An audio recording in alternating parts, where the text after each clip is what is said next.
So over the past 2 years, Data Plus has been working with the Durham police to try to assess their treatment of people with mental illness. So the CIT program is basically a collaborative to try to train officers to help people with mental illness. And basically, as it stands now, it's a 40-hour training program for officers to try to give them a sense of dealing with people who are not neurotypical or have some type of mental illness. Last year, we had one of the representatives at the CIT from the police department provide for us the CIT subset of 911 calls. So this year, we got data from the Durham County Jail, which is much more comprehensive.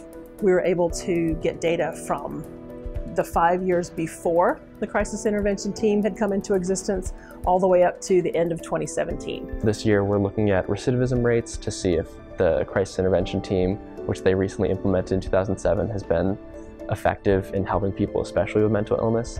We also took a trip to the jail, and that was pretty cool to see like the context of what we're working with. Talking to the colonel and everyone at the jail really just opened my eyes to the context of what we're doing. So being able to notice how what we're doing can impact their work in the future, such as like providing them like statistical data to influence the ways that they can implement more mental health resources in the future, to showcase that what they're doing now is reducing recidivism rates, so that they can further implement that and maybe serve as a precedent for other prison systems around the country. We saw a lot of great things while we were in the jail.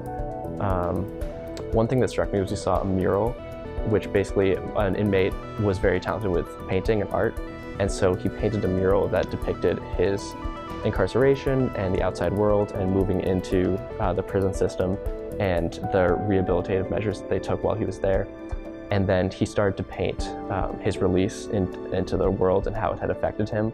But luckily he was actually released, so the mural is unfinished.